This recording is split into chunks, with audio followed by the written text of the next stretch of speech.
Tempoyak resepi mana kak? Yang saya buat ni memang resepi mak saya. Ni resepi tempoyak ni memang orang faham punya style. Pengalaman akak masak dah berapa lama dah? Tak masak saya umur saya 14 tahun. Jual paling banyak berapa ketul kak? 150 kilo.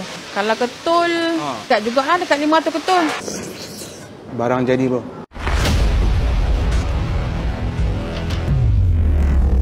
Ini anak akak yang masak ni Ya. Memang ilmu ni dah diturun pada anak? Yes. Kita masukkan cili. Tuang semua.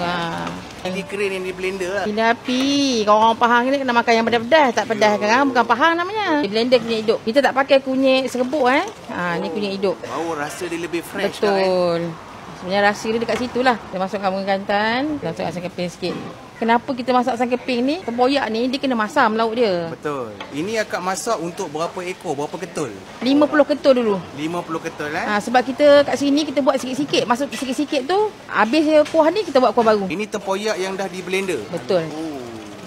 Berapa banyak ni kak? Apa tempoyak ni? Tempoyak ni 8 kilo. Terus naik bau dia kak Ini tempoyak manis tau. Pengalaman akak masak dah berapa lama dah? Tak masak saya umur saya 14 tahun. Sekarang kalau dah umur saya sekarang dah 43. Jadi 27 tahun lah. Dan resepi yang ada dekat kedai ni memang resepi mak. Air tangan tu memang air tangan mak kita, sebab kita membesar dengan dia kan. Lepas tu kita olah lah sikit-sikit. Macam tu je lah. Ken patin ambil kat mana? Bela belakang rumah ke apa? Bela belakang rumah tidak lah kita.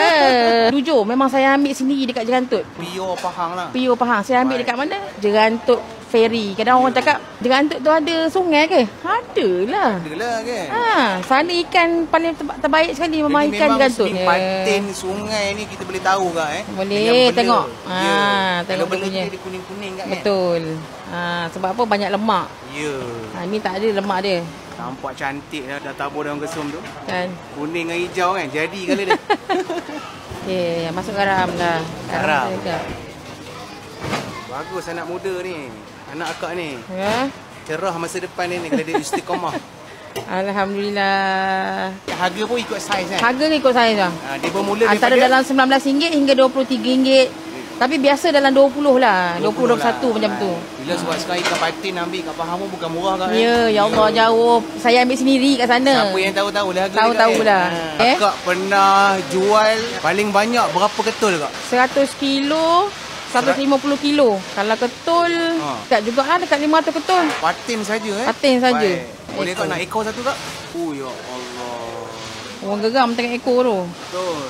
Alright, kita nak cuba. Tanpa bercakap banyak, kita nak terus rasa kuah dulu. Bismillah. Suapan pertama, rasa pedas terus. Pedas yang boleh dilayan. Ada masam dan sedikit masin. Makan kuah dia pun jadi. Dia punya lemak-lemak ni. Ini yang favourite dah. Omega 3. Bismillah. Ambil. Makan dengan nasi. Bismillah. Barang jadi bro. Tambah sedikit kuah. Bismillah. Patin dia masak cantik tengok. Lemak dia pula, ya Allah. Ulam dan budu. Bismillah. Tempoyak dan budu. Bismillah. Ini rupa kejadian Faiz Patin. Bismillah. Bila paste dia tu pekat, makan dia masuk sampai ke dalam isi. Best. Bismillah. Barai jadi bang.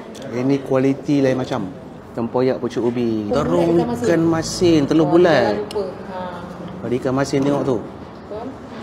Bismillah. Ada ikan bilis dalam dia, ada cabai kat kan. Tempoyak pucuk ubi. Ini jarang-jarang jumpa ni. Bismillah. Macam mak-mak masak Kat sini ada 70 lebih lauk. Jadi korang bila datang sini korang pilih je macam-macam lauk. Ada asam pedas yang banyak jenis, ada masak lemak. Masak lemak bau. Ni bahagian lemak dia. Bismillah. Masak lemak akak ni pun jadi Akak ni punya kari. Bismillah. Macam kari mamak santan kurang tak Santan kurang. Ya, kari ikan jenaha. Okey, bismillah. Siput sedut, bismillah. Pandai masak. Daging salai masak lemak. Bismillah. Bertambah saya makan nasi kat sini. Bismillah. Ini best. Lemak, pedas. Dia suapan pertama terus pedas. Apa yang saya rasa dekat tekak saya, akak ni dia meniaga sungguh-sungguh. Dia bukan meniaga nak main-main kat dapat rasa keikhlasan akak ni punya menu dan dia punya resipi. Dan korang yakin lah, kalau Aspa Badr recommend, insya-Allah tidak pernah mengecewakan. Korang datang di Melaka, cari je di South Ikan Patin Ori Pahang. Wes je terus sampai kat sini. Okey, kita jumpa di next video. Assalamualaikum.